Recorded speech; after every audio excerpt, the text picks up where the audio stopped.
بكم أعزائي الطلبة في درس جديد في اللغة العربية الصف السابع المكون الكردي. درسنا اليوم عن الهمزة المتوسطة. في اللغة العربية أعزائي الطلبة، في اللغة العربية هناك 3 أنواع للهمزات. أولا الهمزة الأولية وتقسم إلى همزة وصل وهمزة قطع. همزة وصل مثال ابن. هنا جاءت الهمزة على صورة ألف في أول الكلمة وتقع في أول كلمة همزة وصل. همزة قطع مثال أخذ. نلاحظ هنا كتبت همزة فوق الألف في أول كلمة وتسمى هنا همزة أولية همزة قطع. النوع الثاني الهمزة المتوسطة مثال سأل. سأل نسمي هذه الهمزة التي وقعت في وسط الكلمة همزة متوسطة، سوف نتحدث عنها اليوم. النوع الثالث الهمزة المتطرفة مثال مرفأ. نلاحظ هنا وقعت الهمزة في آخر الكلمة، لذلك سميت الهمزة المتطرفة. ننتقل أعزائي الطلبة، ننتقل هنا لقراءة النص. يحظى الأبناء بالرعاية والطمأنينة في بيوت آبائهم، وعلى الناشئة أن يقدروا ذلك، وأن يكونوا على قدر المسؤولية في وفاء دين آبائهم في المستقبل. ما واجب الأبناء تجاه آبائهم في المستقبل؟ إذن أن يكونوا على قدر المسؤولية في وفاء دين آبائهم في المستقبل. هنا كلمة الناشئة، ما معنى كلمة الناشئة؟ الناشئة أي الأبناء. ننتقل إلى الجمل. يحظى الأبناء بالرعاية والطمأنينة في بيوت آبائهم، أن يكونوا على قدر المسؤولية، وفاء دين آبائهم. لدينا هنا 3 كلمات ملونة باللون الأحمر: الطمأنينة، المسؤولية، آبائهم. نلاحظ هنا الطمأنينة، المسؤولية، آبائهم. نلاحظ هنا الهمزة، أين وقعت الهمزة؟ وقعت في وسط الكلمة، لذلك نسميها همزة متوسطة. إذن نقول الهمزة المتوسطة تقع في وسط الكلمة. نأتي هنا لكلمة الطمأنينة. أين كتبت الهمزة هنا؟ نلاحظ كتبت على الألف. ننظر حركتها السكون وسبقت بحرف مفتوح، إذن هنا تكتب الهمزة المتطرفة على الألف لأنها سبقت بحرف مفتوح. الهمزة المتطرفة على الألف لأنها تكتب الهمزة المتوسطة على الألف لأنها سبقت بحرف مفتوح. ننتقل لكلمة المسؤولية. نلاحظ هنا كتبت الهمزة المتوسطة على الواو.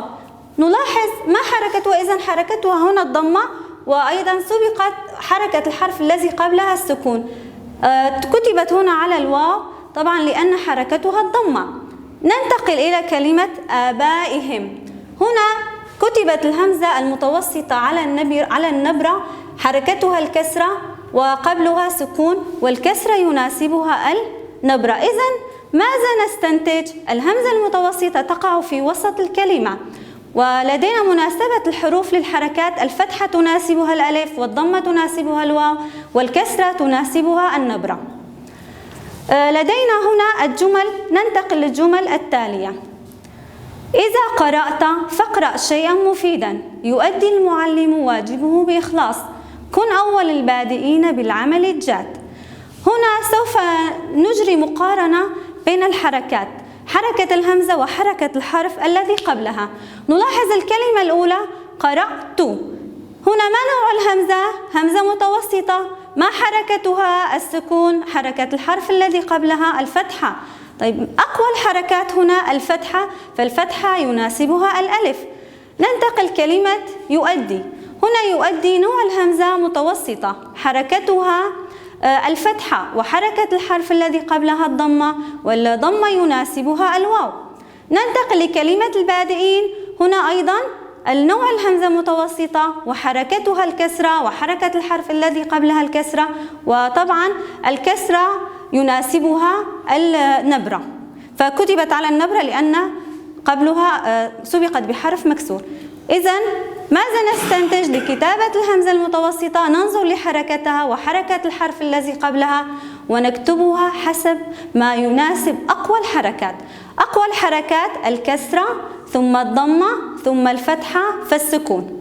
لدينا التدريب التالي: علل كتابة الهمزة على صورتها في كل من الكلمات الآتية. مسؤول، هنا نوع الهمزة همزة متوسطة، حركتها الضمة وقبلها السكون، والضمة يناسبها الواو. مرآة أيضا همزة متوسطة كتبت على الألف، حركتها الفتحة وقبلها سكون، والفتحة يناسبها الألف. فائز همزة متوسطة كتبت على النبرة، حركتها الكسرة وقبلها سكون، والكسرة يناسبها النبرة. إذن القاعدة العامة: الهمزة المتوسطة تقع في وسط الكلمة. لكتابة الهمزة المتوسطة ننظر إلى حركتها وحركة الحرف الذي قبلها، ونكتبها على ما يناسب أقوى الحركتين. مناسبة الحروف للحركات: الكسرة تناسبها النبرة، والضمة يناسبها الواو، والفتحة تناسبها الألف. أقوى الحركات الكسرة ثم الضمة ثم الفتحة فالسكون. ننتقل الآن إلى التقويم النهائي. اقرأ الجمل الآتية ثم علل كتابة الهمزة المتوسطة على صورتها.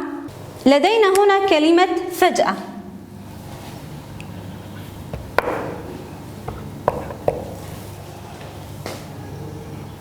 هنا همزة متوسطة كتبت على الألف، حركتها الفتحة وسبقت بسكون، والفتحة يناسبها الألف. إذن همزة متوسطة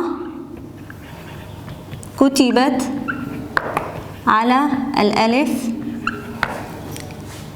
حركتها الفتحة وما قبلها السكون، والفتحة يناسبها الألف. كلمة متكئين، لاحظ هنا الحركات. أيضا همزة متوسطة كتبت على النبرة لأنها سبقت بحرف مكسور، حركتها الكسرة وقبلها كسرة، فطبعا الكسرة يناسبها النبرة.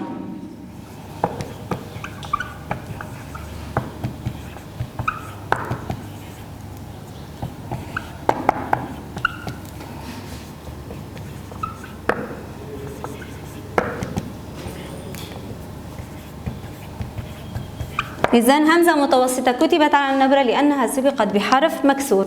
ننتقل لكلمة مؤمن. همزة متوسطة كتبت على الواو، حركتها السكون وما قبلها حرف مضموم، والضمة يناسبها الواو.